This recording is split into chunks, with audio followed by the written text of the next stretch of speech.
今日想好 casual 咁傾下偈啊，想傾下呢個狗咬事件啊。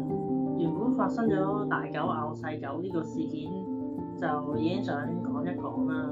但係點知之後仲發生咗狗咬人，真係唔知呢個世界做乜鬼嘢。純粹係想傾下狗咬嘅事件啦。嗰個咬死狗嗰隻狗係叫做藏獒啊嘛。其實咧，當初我知道有呢個新聞嘅時候咧，我就諗起我嘅其中一個親戚，因為我呢個親戚咧就係有養藏獒嘅，就係超級大隻啦。我記得有去到佢屋企，仲見到有兩隻添，咁就雖然都好溫順下嘅，其實佢哋係都友善嘅，但係礙於個身形實在太龐大，所以都係會引人哋驚嘅。老實講。咁知道呢個新聞之後，又知道件事發生喺元朗啦，都可能嗰頭都係比較多村屋，都會多人養大狗啦。而我個親戚都係喺嗰邊附近嘅大西北村屋養咁樣，所以我就心諗，哎呀，會係我呢個親戚嘅狗啩？睇新聞咧，都見到嗰隻狗嘅，但係嗰隻狗就係唔係我親戚嗰隻嚟嘅。但係我都諗住關心下嗰個親戚，於是就問下佢咁樣。佢啲狗狗點樣啊？咁佢啲狗狗其實而家都好少出街，因為出街即係佢哋知道自己出街都會嚇親人咯，所以就都會少啲出街咯。同埋加上年紀嘅問題，都年紀好大啦，所以就而家少咗出街咁樣。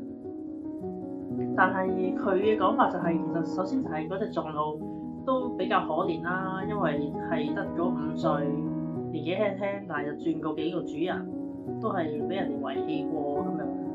另外有一點就係令我有啲叮一聲嘅諗法，因為係唔係純粹係因為佢兇殘咧？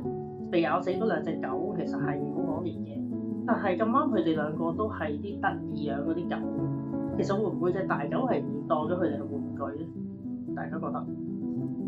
即係有呢個可能性，可能佢都係真係當咗係玩具，所以先會咬住唔放咯。當初係話佢係咬死咗，但係跟住仲要咬住唔放噶嘛，個感覺就好似係一個狗咬住啲玩具咁咯，即係客觀咁諗就係、希望大家和平討論呢件事啦。其實我唔係希望引起啲咩罵戰，純粹係多一個角度去思考呢件事啫。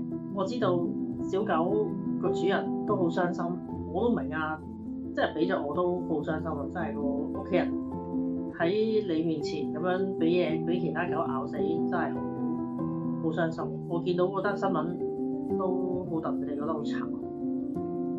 咁但係嗰隻大狗，可能佢真係以為自己咬咗個玩具。咁但係最大責任當然係個主人啦。個主人點解唔真係好好咁樣去管住佢咧？所以個主人係真係最大責任咯。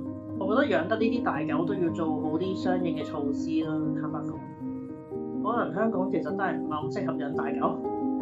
始終香港呢個地方咁細，啲人又咁密集，但係冇辦法啦。呢啲人嘅需求慾望係咪咁講？咁你都控制唔到佢想做乜㗎？大家都有自由去做佢想做嘅事，呢個都唔評論啦。我身邊亦都好多人養狗嘅，所以係咯，大家養狗嘅就要注意多啲咯，注意多啲環境安全啦。係咯，唔好令佢走失啊之類，或者唔好由得佢發癲咯，狗主。另外一單就係呢個狗咬人，哇！狗咬人呢個就係更加恐怖咯。點解一啲人係想養一啲咁兇猛嘅犬仔咧？係即係應該都唔當佢哋係寵物犬㗎啦，可能都係純粹看門口，真係看門口防賊嗰啲。好似話佢咬死人嗰隻係之前俾人困喺個車房㗎嘛，好似不見天日咗好耐啊嘛。你都困住佢咁耐，令佢冇自由咁耐，咁佢都會積怨㗎嘛。佢積怨咪變咗咁咯。所以你困住個人咁耐都死啦，困住喺個密室裏邊咁樣都好唔人道啦呢件事。所以有時啲罪孽其實都係人自己去做出嚟咯。雖然話主人做咗孽，跟住要另外一啲人去承受咯，但係我哋作為一個人類呢一個物種，就係有共同嘅共業咯。所以有時都唔怪得咁多。